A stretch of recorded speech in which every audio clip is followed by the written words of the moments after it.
அந்த போர்ஷனை மட்டும் நீங்கள் வந்து ஒரு எடிட் பண்ணி அதுக்கு ஒரு டைட்டில் போட்டு உங்கள் பர்த்டே அதுக்கும் வெளியிடுங்க சார் அப்படின்னு நானே கேஷுவலாக சொன்னேன். அப்போது ரஜினி சார் சொன்னோம், ஆமாம் இல்லை நம்ம அதை பண்ணலாமே அப்படின்னு அவர் ஒரு ஸ்பார்க் வந்துருச்சு அவருக்கு.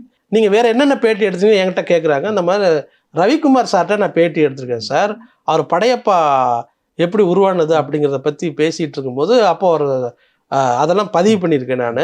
ரெண்டாவது அவர் வந்து சொன்னாங்க, இந்த மாதிரி படையப்பா வந்து 2 இன்டர்வல் விடுற மாதிரி பெரிய லென்த்தியான ஃபிலிமாக வந்துருச்சு.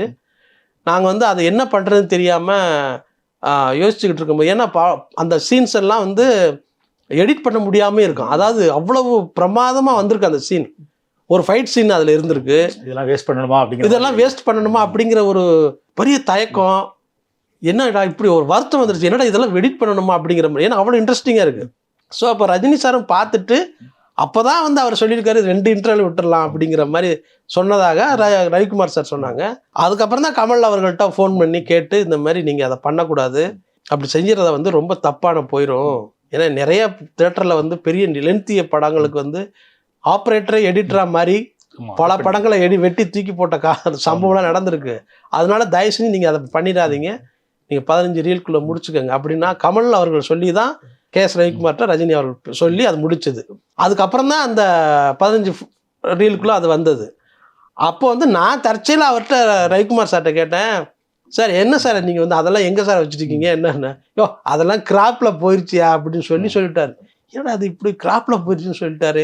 ஏன்னா ரஜினி சாரோட ஃபைட் சீன் பார்க்குறதுக்கு அவ்வளோ ஆர்வமாக இருக்கும், இன்ட்ரெஸ்டிங்காக இருக்கும். இன்னைக்கு அதெல்லாம் இருந்ததுன்னா இன்னைக்கு யூடியூப்ல. ஆமாம், அது எவ்வளோ பெரிய விஷயம் பாருங்கள். ரவிக்குமார் சார்கிட்ட பேசி முடித்த பிறகு நான் மறுபடியும் ரஜினி சார் அவர்கள்ட்ட வந்து பார்க்கும்போது தான் நான் சொன்னேன், சார் இந்த மாதிரி நீங்கள் ஏன் சார் அதை வந்து வேஸ்ட்டாக நீங்கள் யூஸ் பண்ணாமல் விட்டீங்களே சார். ஒன்றும் இல்லை சார், நீங்கள் இப்போ அந்த போர்ஷனை மட்டும் நீங்கள் வந்து ஒரு எடிட் பண்ணி அதுக்கு ஒரு டைட்டில் போட்டு அதுக்கு அது ஒரு மியூசிக் போட்டு அதை வந்து ஒரு உங்கள் பர்த்டே அதுக்கும் வெளியிடுங்க சார். நீங்கள் அது வந்து ரொம்ப நல்லா இருக்கும் சார். நீங்கள் ஒரு ஃபேன்ஸுக்கு வந்து அது வந்து நீங்கள் வந்து கொடுக்குற பெரிய காம்ப்ளிமெண்ட் மாதிரி அவங்க நினைப்பாங்க. வேஸ்ட்டாக போக போகுது, அதை வந்து நாங்கள் பார்த்துக்குறோம் சார் அப்படின்னு நானே கேஷுவலாக சொன்னேன். அப்போது ரஜினி சார் சொன்னோம், ஆமாம் இல்லை நம்ம அதை பண்ணலாமே அப்படின்னு அவர் ஒரு ஸ்பார்க் வந்துருச்சு அவருக்கு. நான் ரவிட்ட பேசுகிறேன் அப்படிங்கிற மாதிரிலாம் சொன்னாங்க.